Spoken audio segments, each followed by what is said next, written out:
राम राम जी। तो जपजी साहब का एक पवित्र शब्द है, नानक हुक्मे जे बुझे ता होमे कहे ना कोय। तो पहली पंक्ति में हमने ये चर्चा की थी कि हुक्मे अंदर सबको बाहर हुक्म न कोय। हर एक जीव, व्यक्ति, जंतु परमात्मा के हुक्म में ही है, परमात्मा के हुक्म के बाहर कोई नहीं है। और दूसरा, नानक हुक्मे जे बुझे ता होमे कहे ना कोय। अगर कोई परमात्मा के हुक्म को बूझ ले, जान ले परमात्मा का हुक्म है क्या, तो हमें कहना कोई अहंकार की बात उसके मन में नहीं आती। अहंकार का क्या अर्थ है कि ये जो कर्म है ये मैंने किया है, ये जो धन संपदा हासिल की है ये मैंने की है। अगर जो धन संपदा, मान सम्मान तुमने हासिल किया है, तो जब अपमान होता है तब दुखी क्यों हो जाते हो? वो भी तुम्हारे कारण ही हुआ। या नुकसान हो जाता है तब तुम किसी दूसरे को दोष क्यों देते हो? वो नुकसान भी तुमने ही किया है।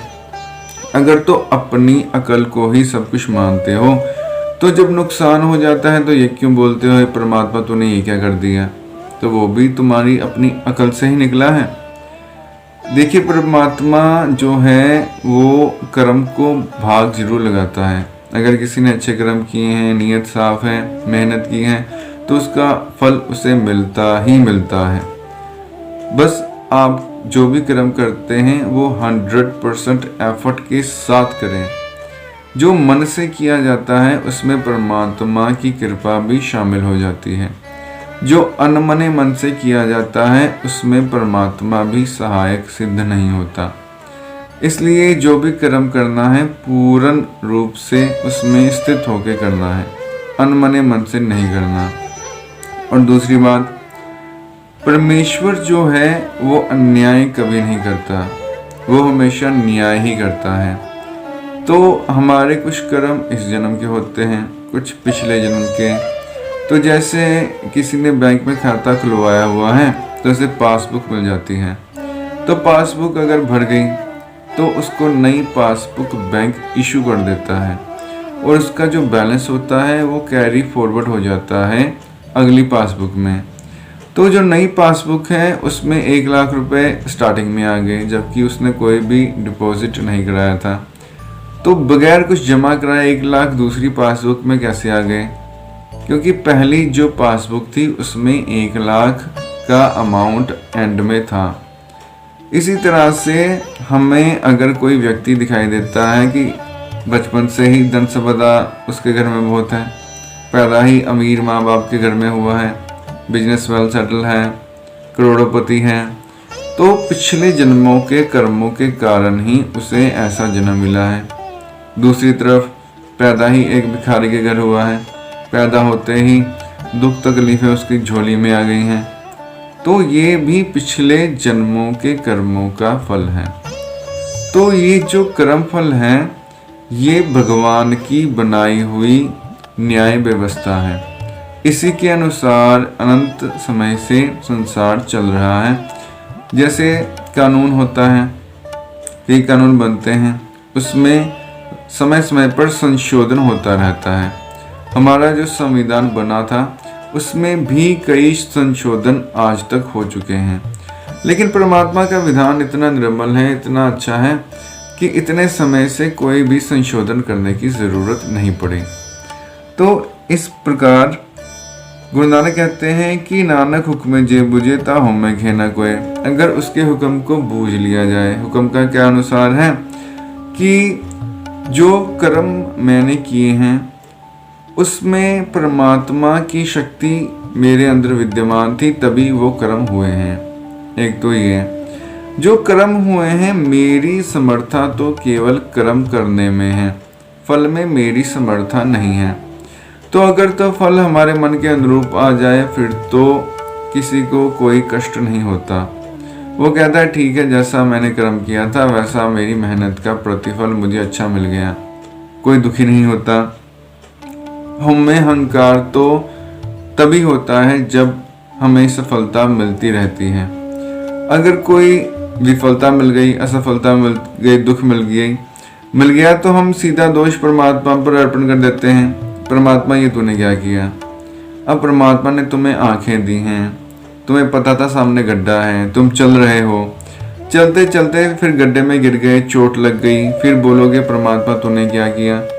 परमात्मा की तरफ से ये जवाब आएगा कि मैंने तुझे आंखें दी, दिमाग दिया, उन दोनों का इस्तेमाल करके देख लेता सामने गड्ढा है, समझ लेता कि इसमें गिरूंगा चोट लगेगी, फिर उस रास्ते में तू क्यों गया? तो उस रास्ते में चलना तेरी सबसे बड़ी गलती थी और उस गलती का फल तुझे मिल गया है।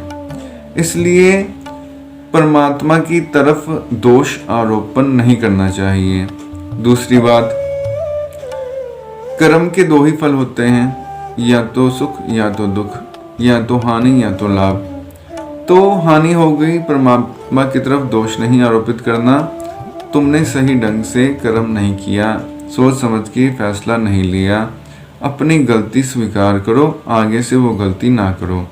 दूसरी बात, अगर सफलता मिल गई, कई बार हम देखते हैं कि कोई व्यक्ति इतना योग्य नहीं होता लेकिन उसको कोई बड़ा पद मिल जाता है, कोई बहुत बड़ी संपदा मिल जाती है, उसका काम धंधा बहुत बढ़िया चल पड़ता है, लेकिन ये सब जो बातें हैं उसके कुछ पिछले जन्मों का कर्म होता है जो आगे आता है, तो वो भी परमात्मा की बख्शिश है।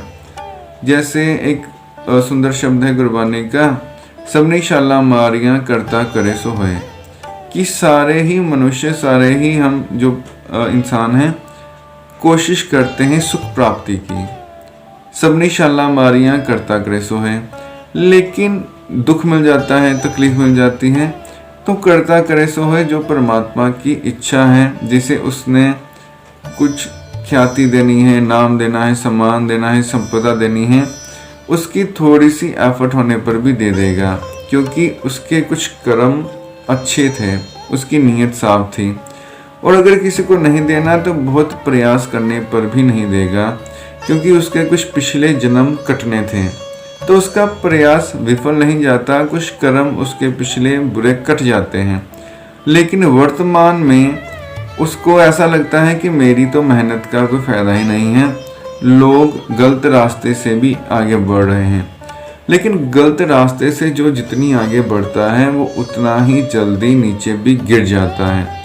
ये तो आप सब लोग देखते ही होंगे, अपने जीवन में, अपने आसपास आपने अनुभव किया ही होगा कि गलत रास्ते से जो जितनी जल्दी से ऊंचाई पर पहुंचता है उतनी जल्दी से नीचे भी गिर जाता है, और अशांति और समाज में उसकी इज्जत भी नहीं कुछ होती।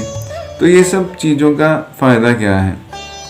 इसलिए नानक हुक्मे जे बुझे ता हम कहना कोई, परमात्मा के हुक्म को समझ लो कि अच्छे कर्म का अच्छा फल मिलेगा और बुरे का बुरा, और जो हमें हमारी झोली में फल पड़ा है उसका बीज हमने ही बोया था।